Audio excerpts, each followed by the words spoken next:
This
part, this is like a band loop right there, but I love this backing track.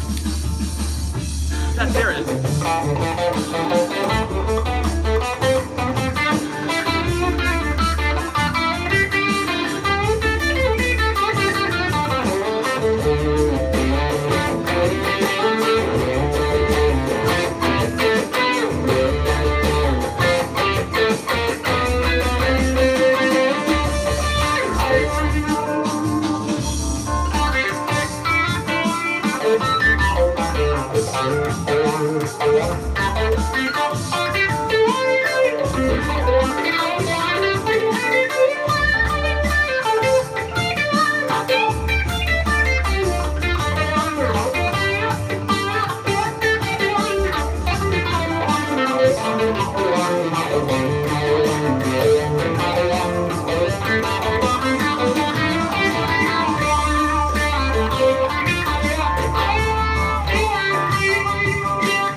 That loop.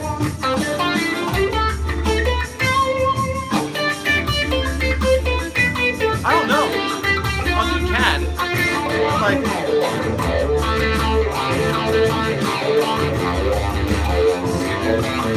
you know, it's too fast. All right, everyone. How's everybody doing? How's everybody doing? I'm just gonna sit here. I'm gonna try something here. I'm gonna try going. I have a whole new setup. How's the sound? How's everything? Yeah, I know. We'll talk about guitar ruts. Guitar ruts are crazy. How is the sound? How's the picture? Not the jazz. Oh, no, the jazz lick. The jazz lick. I'm trying to think what I'm thinking of. Hello. Dabs and Tea Time. Dabs and Tea Time. Where have I seen? Did you comment recently? Did you buy a chart? Sounds pretty good. All right, cool. Yeah, I'm streaming over my phone now. I have this whole new setup. Oh, look at that. Okay, cool. So I can do this. I can mute this. Let me see something. I'm trying some new things here.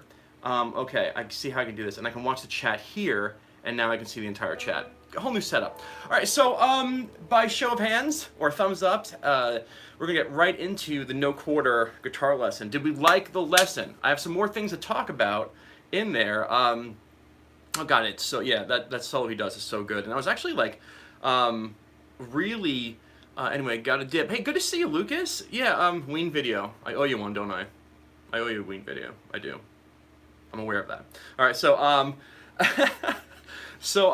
oh hey, Bob Pilot, what's up? I was just thinking about you. The video from the workshop, I'm editing down, gonna mail it off to you. Good to see you, Robert.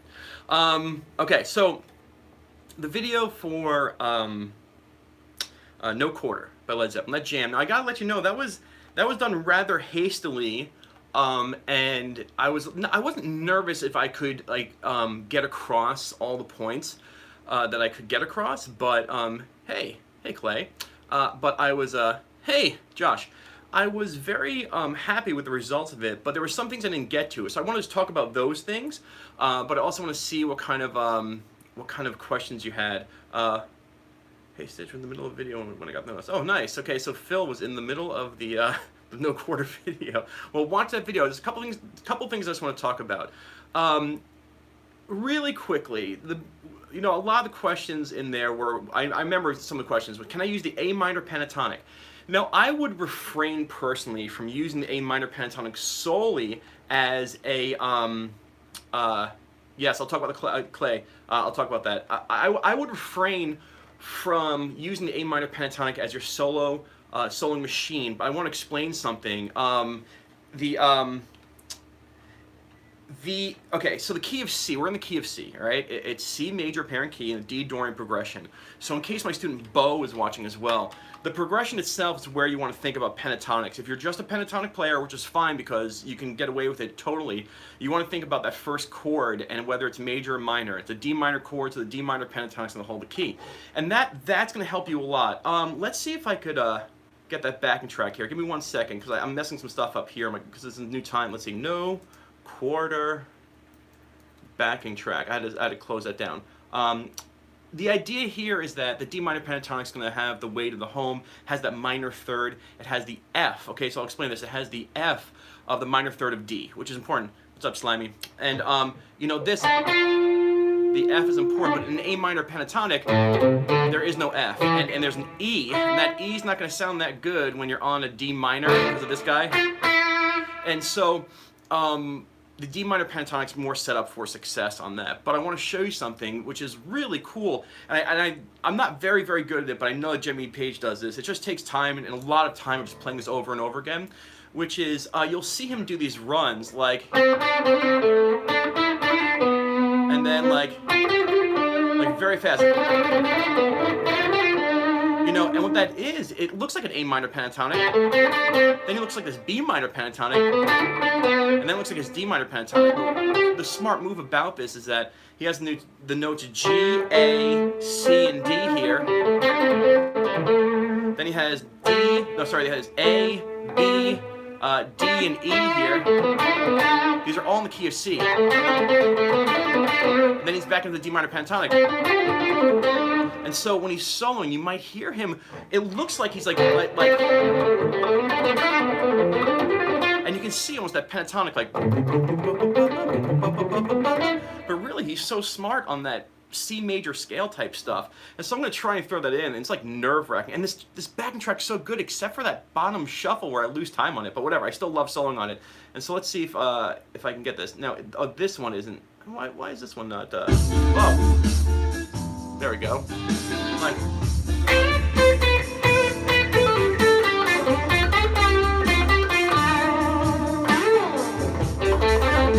no, it's not time for it.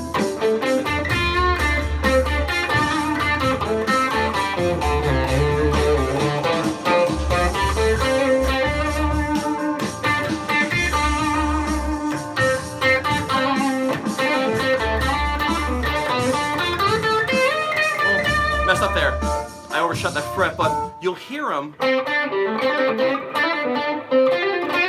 And it's not pentatonics, it's all just C major scale stuff. It's brilliant maneuvering of it. Again, like, I didn't study it as much as I could have to present it to you, but the video did come out very, very, very well. Now, let's just talk about another topic that came up, the speed thing. If it's in D Dorian, how do you explain why the song goes from E flat on the pre-chorus? Is it a row chord? Let's see, because it's, well, that's a minor, well, that's That's a common trick, right? Well, let me ask you a question. Is it an E flat? Are you referring to the recording? Because I've looked up the chords of the song actually, which I should do, but the recording's a half step down. So like, it could be going to an E really live, but just let me know if you're referring to the live version or the recording version, because they're half step apart. So I'm going to refrain from answering that question and I'll look at it, but just let me know. And to answer that question very shortly, there's no problems in going to like minor thirds as major chords. I've talked about this. You know, because a song is in a key, it doesn't mean it has to stay in the key 100% of the time, but the solo itself is by far in the key of C with D Dorian. So somebody asked if I can explain the Dorian portion again. Okay, so the chords of the jam, the recording it's D major. It's a half step up from the C sharp minor. Yes, the album recording is on a C sharp minor. The live stuff, I talk about this in my video. The live stuff starts really on the D instead of the C sharp. Anyway, so all right, for the jam we have basically the chords C. We have D minor.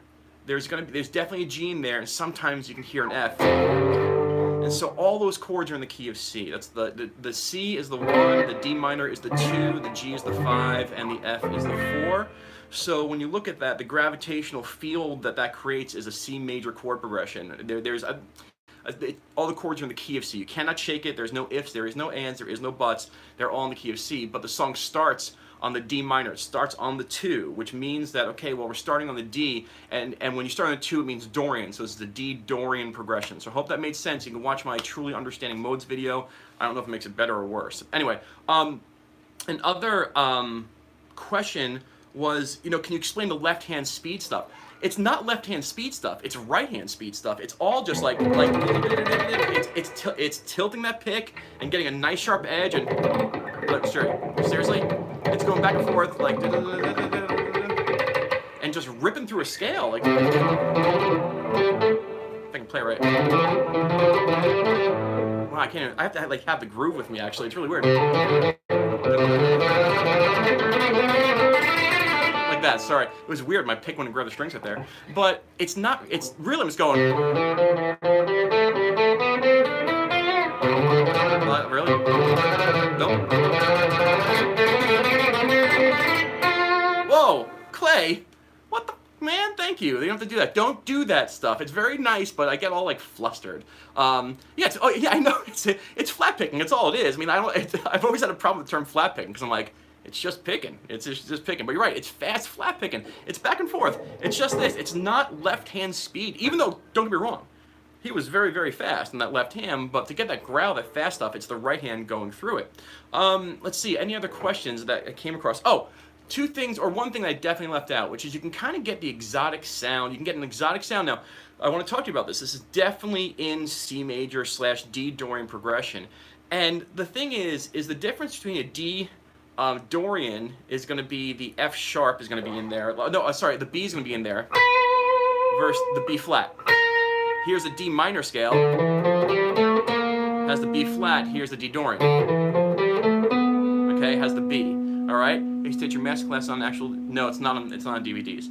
But one thing you can do is once in a while for a real like good momentary like dissonant flair, especially for no quarter. You can play a D minor fill anywhere you want, like a real D minor fill. Let's just see if that makes sense. Let's see.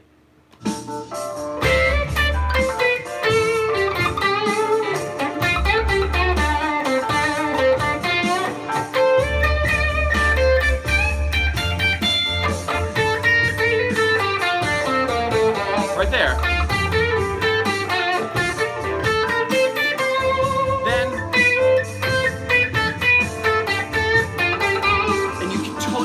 Okay, here we go. Whew. Let's see. Sorry, I meant the pre-chorus goes from C sharp minor in the verse, and it goes to I lost it. Then the A. I'm going to lose that, but maybe I'll answer it in the comments. So let me see. All right. Sorry, I meant the pre-chorus goes from C sharp minor in the verse, and then goes to A, and then D for the pre-chorus. I always thought the song was an A major, not C sharp minor. Not a huge deal, but thanks. Well, I'll take a look at that, Morgan, because the idea is if it was an A, you know, you're looking for A's, B minors, C sharp minors, D's, right, D's, and E's. Now I'm going with the live version, and I haven't really listened to the pre-chorus. So you know what? I'll listen to it and I'll figure it out and I'll let you know. But it's the idea is, by the way, I mean, music changes keys, ifs, ands, not ifs, ands, but like always when it wants to, when the writer wants to change the key. And there's so many ways to do it, so it might happen like that, but I have to really like listen to what's going on there for me to answer the question. That's one question I can't answer like on the spot because I just haven't heard it and researched it in the way that I'm doing it, so I apologize tremendously. Sorry, any other questions about no quarter before we get to just like the BS section? How much wrist movement to finger movement, how practice speed and solo do you, oh my god, that's a lot. All right, so, okay, well, I pick really differently from a lot of people. Let me see if I can just tilt this camera down for a second. Hold on, just a little tilt, okay. I pick very differently from a lot of people. I hold my pick, it's very hard to see, like, on the flat side, yeah, as little as you can, like there, right? I hold my pick, like that, okay, flat on the side of my finger, not here, not in the tip, on the side like this, and boom, okay? And what that lets me do is, Jeff Beck showed him how to do that part, probably, and, you know, I'll rest it here, and then I will turn my pick so it's like as I'm pouring water off of it, right?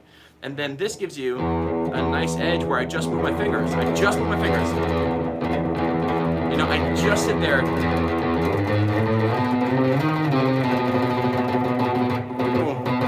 If I can actually, I'm not comfortable like that.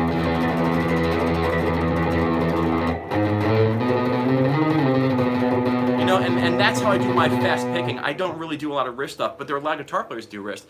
The idea is well, I don't even anchor my palm. I just do this. I just kind of like hold my hands here. It looks so weird, I know, but but that's how I do it. You know, like, yeah.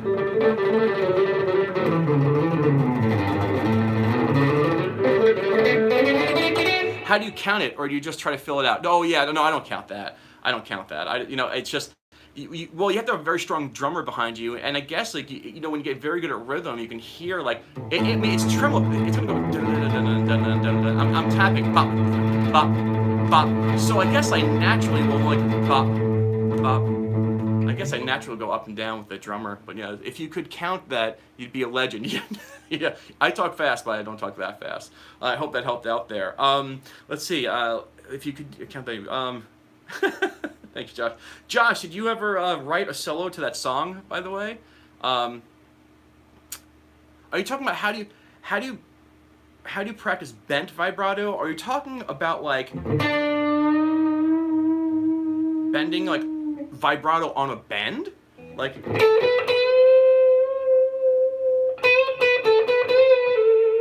all right, so how do you practice that? Okay, well, let's just talk about vibrato for a second, everyone. All right, I think actually, you know what, Paul? You bring up, vibrato is really hard to teach, but I think that bending vibrato is actually gonna be easier to understand. What's up, John?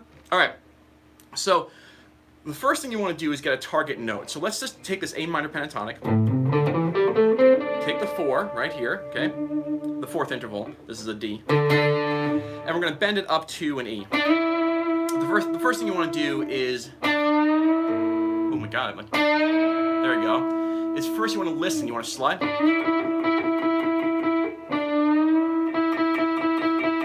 And you wanna match that note first. Now, some of my personal students are here, and some seasoned YouTuber viewers are here. And so let's just talk about what comes next, okay? So, how many people have heard my A440 story? The A440 story. I think I told this live once, maybe 2 years ago. Could have been 3 months ago. I have no memory. But has anyone here, yes or no, heard my A440 story? This is about bending and vibrato. I'll just wait here patiently. I'll think about something nice.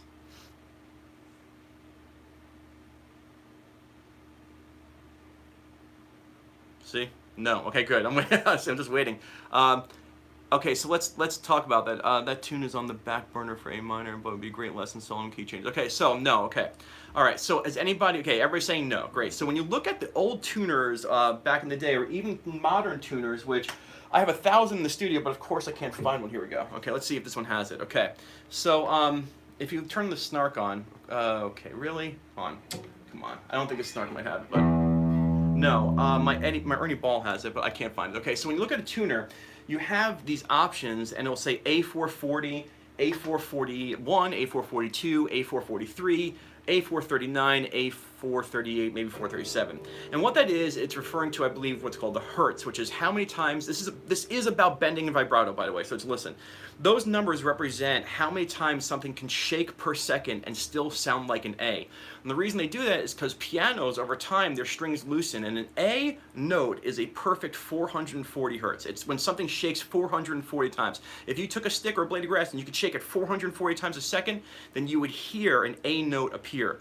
But sometimes those strings slack, and sometimes you get an A439 or an A438 or 437. I forgot how low it goes, but that's the acceptable range that the ear will still hear something in an A. And even sometimes if the piano strings get cold, it might go up to a 441, 442 as the strings tighten. And so the piano player, what they'll do is they'll measure what their A is, and then they will set, everyone else will set their tuner on that number. Say the piano player says my A is a 438, and everybody's going to set their tuners to A438, and it's going to calibrate. Now what am I talking about? Well, you have to realize something is that you cannot bend down, okay? There's no such thing. You're always bending up. This is a release, but you're either bending up or releasing.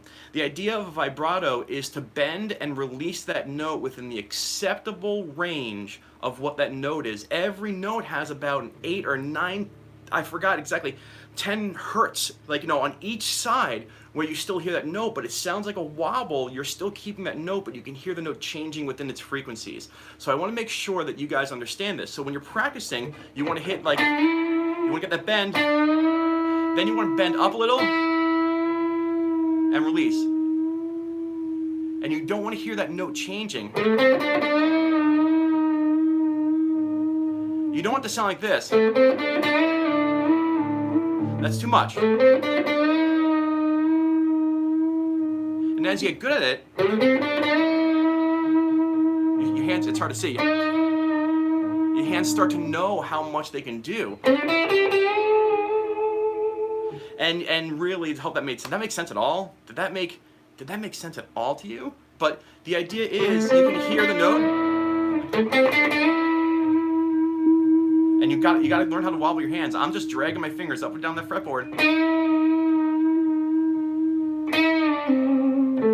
All right. I hope that made sense to anyone watching, and hello to the new subscriber. No sense whatsoever. Fantastic. I did my job. Oh, God. What are some of your favorite licks from 1973? Oh, Jesus. I don't know. Morgan, I wish I knew. I listened to it so many times. I was just like, I don't have a specific lick, but I love when he slows down and love when he slows, he's playing blistering fast, then all of a sudden,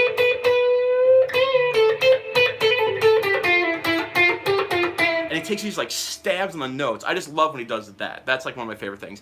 So you're still playing an A within the bend. Yes. Well, in this case, this was a D.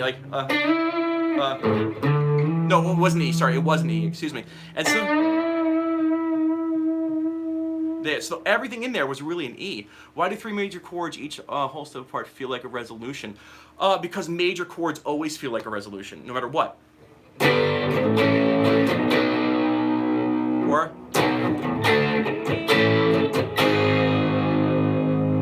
that one begs for.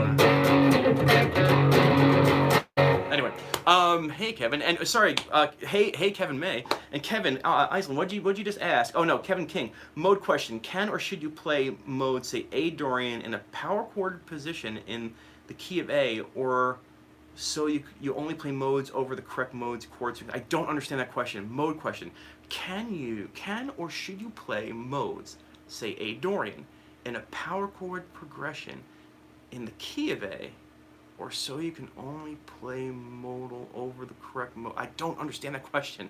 If you want to rephrase that question or even email me at StichMethod@gmail.com, I will try and answer that. Learn the meaning of Latin words in music. Ooh, yeah, that's good times. What's the verdict on the Jerry class? Oh, it's happening. It's happening. It's got to happen, but it's happening. All right, so any other questions? And thank you all so much for being here. You guys are rocking right now. What time is it? I gotta watch that clock. I have so much to do. Okay, we have a couple more minutes. Have you tried to figure out the magic of Grateful Dead's 11? Well, 11's just, it's a 1, 4, 5 and 11 count. Bum, bum, bum, bum, bum, 1, 2, 3, 4, da, da, da, da. Yeah, yeah, I've played along to it. I maybe if you're talking about like song over special notes, I haven't really. But the 11's really 1 4 5, and just count to 11 as you play. Um, no legal status in music. No legal statutes in music. What does that mean? What does it mean? Man, I feel like my live feed does look better. Oh, thank you, Sean. That's very nice of you. Somebody asked a question. Do you have a schedule of when you do your live Q&A? Okay, Neil, listen, man. You know, to you guys, I'm Stitch the guitar teacher, but really, oh yeah, it's 1 2 3 1 2 3 1 2 3 1 2 1 2. There it is. But usually it's 7:30 Eastern Standard Time, 7:30 p.m. Eastern Standard on my channel. If you subscribe, excuse me, if you subscribe with the bell icon, you can get a notification of when I go live, right? And so, but usually, sometimes life happens, and like I gotta be a dad, or I gotta like mow the lawn, or sometimes I've overslept and I wake up and I go, oh my god, I missed the live feed. Stuff like that does happen from time to time, so I apologize. Okay. Yes, anything 11 can be 1 2 3 3 3 2 is also a whipping post. That makes that's so true. Or have to. Oh, and Josh, what'd you say here? I'll have to hunt down Trey. Where, Josh, you said something before that. Maybe a little too clear. Oh my God, can you, Kevin, what? It's a little too clear. Do you say anything bad? No, I'm kidding. All right, so any other questions just in general? We can talk about some stuff. I can't appreciate, I mean, like, we're getting close to 100,000 subscribers, and it's pretty cool. Your live feed is much better. No static like usual. Well, it took me about 2.5 years to realize I should just use my phone. So there we go. I'm trying to get better understanding of when modes can be used. Okay, listen, Kevin King. HVAC, unfortunately, I don't drink beer. So the answer is null and void. All right, so Kevin King, I'm trying to get better understanding of when modes can be used. That's a great question. Now, when I hear that question, it says to me, and take no offense, take no offense whatsoever. It means that we haven't solidified our understanding of what modes really are and how they really work. If a song is in a modal chord progression, meaning the chord progressions move modally, and the key of C starts on the D minor, you know, you're locked into a C major scale in some point. You're locked into that key. But if there's a groove happening, just to let you know, if there's a groove happening on a fifth chord, like just a power chord, where it's a 1 and 5, I mean, you have so many options there, but be forewarned, it's not going to sound that good. Modes are more about the chords holding the weight down and moving the song, and that key scale becoming, glued to it. And so watch my modes video just to make sure you know, because it comes more from the chords, even though, you can have what are called parallel modes from the scales. But if I write a chord progression in the key of C and it starts on the F, you got two options, baby. You got the C major scale starting in F, or maybe an F major pentatonic, and wish you luck, and that's it. Modes are the most overthought of, most confusing subject in terms of music, but they're easy to figure out, so watch that video. I missed some questions here. In The Friend of the Devil, you play A Dorian over A minor and D mixo over the D, G major over G, and C major, I don't know. It's been a long time since I soloed over Friend of the Devil. Let me think. So you're saying, are you asking, or is it you telling? In Friend of the Devil, you play A Dorian, which is G major. Okay, yeah, because, well, A Dorian is G major. You're really just playing a G major and hitting A minor chord tones. And D Mixolydian is also G major, but with D chord tones, and G major over the G, and C, I think he said major over the C. If I'm not mistaken, again, I haven't soloed in a while over it. I'm trying to think of how I'd approach it, but if it's G, C, D, and A minor, those are in the key of G, and it's going to be some sort of G major scale with some chord tones. And if I know Jerry, I mean, maybe on the D, I have to really listen to it. I know John Mayer does a little bit of twisted stuff, guys. Sorry, guys. But that's my assessment. Does that make sense? I mean, all those modes you just mentioned are all just G major scale. That's all. Everything you mentioned is all G major scale. G major over G major. C major over C major. C Lydian really over C, D mixo over D, and A Dorian over A. Those are all in the key of G. You have a 1, the G, Ionian, the D, the 5, Mixolydian, the C Lydian, and the A Dorian. It all boils down to the key of G, and you're putting in chord tones. I hope that makes sense, but I should really analyze it. Any Phish stuff soon? I just got into Phish. Any suggestions? look around the web. There's tons of Phish stuff, but I have some Phish stuff coming. One of my favorite like cool jams is coming soon. And so let's see. Your music theory knowledge is unreal. Well, thank you, HVAC. I appreciate that. I do have an In the Mind of Trey coming soon. One live lesson, you said something about Garcia always doing something on the 5. Ooh! I'll leave. Look at you. I feel like Dave. I feel like you just signed on just so you can be like, what would you say about the 5? Hey, Drew. The idea is whenever Jerry Garcia has a 5 chord in it, he's on the major pentatonic of the 5. It's the truth. I mean, it's his thing. Like if his song has a 5 chord in it anywhere, it's gonna. I mean, you could solo anywhere. Then you get to that 5 chord, he'll play the major pentatonic of the 5, and you hear blatantly, especially in Brown Eyed Women. I mean, that's what he does. Never was a Phish fan until I started watching videos. Thanks. Oh, no problem, Matt. Matt, you know, to be honest, there's a lot of Phish out there that people love and people hate, and I totally get that. But my suggestion to you is like the album Alive One and the album Rift to me are like some of the finest Phish in the world. And, you know, all the live shows that are happening now, 2017, 2019, I suggest you give a listen to. And so, yeah. Farmhouse is great, too. I just love, you know, like, I remember driving around, I worked for a flower shop, delivering flowers, listening to a live one. And, you know, that You and Draw Myself improv section, and also the Chalk Dust Torture improv section, I think I love. More Trey blues, sure, okay, no problem. You know, the Trey blues, I'll tell you, like, here's a little thing which I love. We might discuss this. If he has, one thing I love that Trey does, and Trey doesn't. It's not Trey like does this like all the time. You know, yeah, I've been on Tool Overload also. You know, the ending, the like that thing, that little thing he does at the end of like Possum or something. When they end on the B7, you know, that note is in the 5 chord, and I just love how he'll, in E blues, like,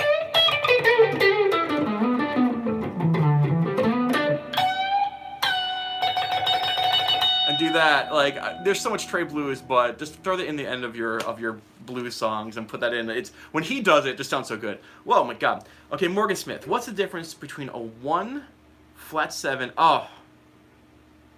Okay, listen, Morgan. Okay, Morgan, you hit the nail on the head here. What's the difference between a 1 flat 7 4 progression and a 5 4 1 progression in the end of the deal by Griffith? There's no difference, and it should not be thought of as a 1 flat 7 4 progression, because that's not in a key. If I was explaining, this is the same exact thing as Sweet Home Alabama. It's DCG, it's a 5-4-1, and it locks it into the key of G. If I said to someone, hey, we're playing a 1 flat 7 as a major, 4 progression, or 4 progression, you'd be like, what? What's the key? Because usually everyone says key immediately. It's like B and D. It's like, no. Yeah, so the answer is they are really the same, but the terminology will tell the lead person or even the musicians what key we're in. People look at the start and they name that chord as a 1, and I hate to say this, that is totally fucking wrong. It is wrong. You'll be lost your entire life if you do that in music. You're asking that question because it doesn't make sense to you, because you're like, well, why would somebody say a 1 flat 7 4? It's don't do it, okay? It's a 5-4-1, and it means that thing is in the key of the 1. So if you have a DCG, it's in G. If you have a DCG and you say, well, it's a 1, a flat 7 is a major, and a G, that does nothing for anyone except for you saying, I just said what I said. So you want to lock everything into keys as much as possible. Watch my modal, my modes video. It makes a lot more sense. And watch my, believe it or not, watch my, oh my God, my Little Wing video. My Little Wing video has a lot of this talk in it, like where the chord progression comes from. Because I watched the video about Little Wing, and the guy was like, well, we have a 1, and then we're going to play a minor third as a major, and then we're going to, and I was like, no, you're not playing a minor third as a major, you're starting on a 6 and going to a 1. You know, like, it's very simple when you see it clean cut in terms of how keys really work. So I'm not trying to sound aggressive or make you upset. Don't do that crap. Does that make sense? Okay. Let's see. What's the okay? Really been enjoying the Tool on Spotify. Never really Tool that much before. Thanks. Oh, I'm glad. Yeah, I do love me some Tool. Do you have any videos on getting great blues tone? I don't know. I don't have good blues tone. I mean, like, you know, Oh, I gotta do the auto thing. You know, I'm a firm believer. Okay, so like when I started StichMethod, you gotta understand like everything sounded so much better in my studio than it did coming through the coming through the computer. And I'm starting to get aware that I could, you know, make my tone better. But you know, you want to get a good amp that has a decent amount of boom to it, boom, like a little like chest pounding, and you want to practice getting a good tone with your guitar tones set between 6 and 7. All right, and getting your fingers to get that tone. Okay, cool. Thank you, Morgan. I'm glad that you were so cool that you're understanding. Like I have a passion for doing things which I believe are the right way, and I'm just trying to stray you from not falling down that rabbit hole. You want to get bone tone. You want to get the tone from your fingers to the fretboard through a clean amp first. That's where it all starts. Pedals cannot save the day. Pedals will make it. If you sound like crap, it's going to be a pedal. It's going to be sound like crap with pedal on it. So you want to first always practice your tone, pushing nice and firmly, getting the guitar to sing and resonate. Tone knobs between 6 and 7, all right, and that's important. Okay. Let's see. Gary Moore blues fan would love an in the mind of, especially for the cycle of fourths or fifths progression in Parisian walkways. Parisian walkways. Parisian. Is that how you pronounce it? I can take a look. Sorry, I totally meant end of Casey Jones, which is in C the whole time, but at the end they go from C, B flat to F. Okay, so that changes to F. So Morgan, the idea is there could be a key change there if it's in C the whole time, and then they change keys to F and they go 5, 4, 1. Throw a king tone in and you're all good. Let's see. Thank you, Sean Collins. Yes, cool. All right. So really quickly, you know, somebody asked about the Ottawa. Now I have a Boss ME80 pedal. All right, and I love this thing. I really do. Now you gotta understand, it's just me in this little tiny studio, right? This is where it happens, right?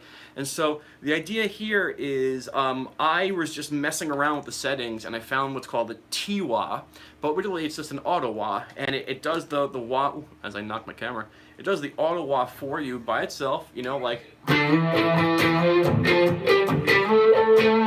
But when I did that, it was so reminiscent of me watching The Song Remains the Same and just like Jimmy Page's sounds in some of those songs. I was like, oh, that's it, that's perfect. And with some distortion on it, you know,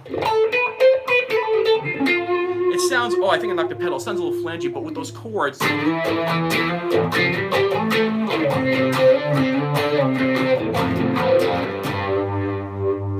really sounds good. All right, so all right, I think we're gonna get going here. You guys are awesome. It's so nice to have all of you here. But let's see. It looks like there's no more questions. We're winding down. Oh my God, how's the Fender? Fender is wonderful.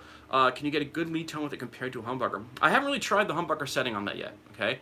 How about that Donkey Kong thing Trey's been doing lately? I have to listen to it. Donkey Kong thing? You mean with the tone with his? Well, I have some like secondhand insider information about his amp and his tone, but before I talk about that, I'll do it in my next live feed. I don't open my mouth to get things wrong, but I'll take a listen. How do you like? I love the Strat, sitting right there. I've been playing it. You know, I got some Gilmour and Clapton and a Hendrix thing lined up so I can use the Strat and everyone not yell at me that I'm not using a Strat because, you know, this boy is sensitive. Felt your description of Page playing was great, no choice, but spotty technique was spot on way to express it. Oh, thank you. Well, yeah, I mean, like, I think everyone understands that, like, I hate using the term, like sloppiness, but it's with 100% endearment. Like, there's this like catch to his playing. It's so rapid and like, it's awesome. I'm glad you enjoyed the description, and I hope that the No Quarter video helps you out. His new setup is wild, very nice change. Even can't do the squeaky cleans anymore. Yeah, I know. Trey's tone is really really morphing, and I mean, honestly, it's funny because 2017 and 2019 I feel like very different years in his playing and his tone, and it's really fun for me to listen to shows from 17 and 19. All right, hey Lancelot, I'm gonna get going. Clay, thank you so much for that very nice donation. Oh my God, one last question, I guess, from Paul. If you have time, would you mind looking into No Chord 2000 Celebration Day finale? Okay, yeah, I'll take a look at the 2007. Thank you, Kevin King. Oh, I'm not the best. You're the best. Thank you. Todd Flowers, man, thank you for being here. You guys rock. Remember, you can always join the StichMethod Jammers Facebook page. I think there's a link to all of my on all my videos to join, where everyone's just talking about stuff, and there's a good community there. I chime in sometimes. I don't know if it's gonna be a video next week. I'm going to Lock-In Festival in 2 weeks, okay? And I'm very, very excited just to be going up there and relaxing, seeing some really good bands, hopefully meeting some StichMethod fans. That rhymed. All of you have a beautiful, beautiful night. Thank you for being here, and thank you for letting me know this new setup. Like this new set, it's so bright. Hold on, oh my god, it's even brighter. Oh my god, this new setup is so awesome, and that it sounds good. I'll be using this streaming from now on. All right, guys, you guys rock. I'm Ian Stitch signing off, and I'm gonna go. All right, let's get out of here. Have a good night, guys. Bye bye.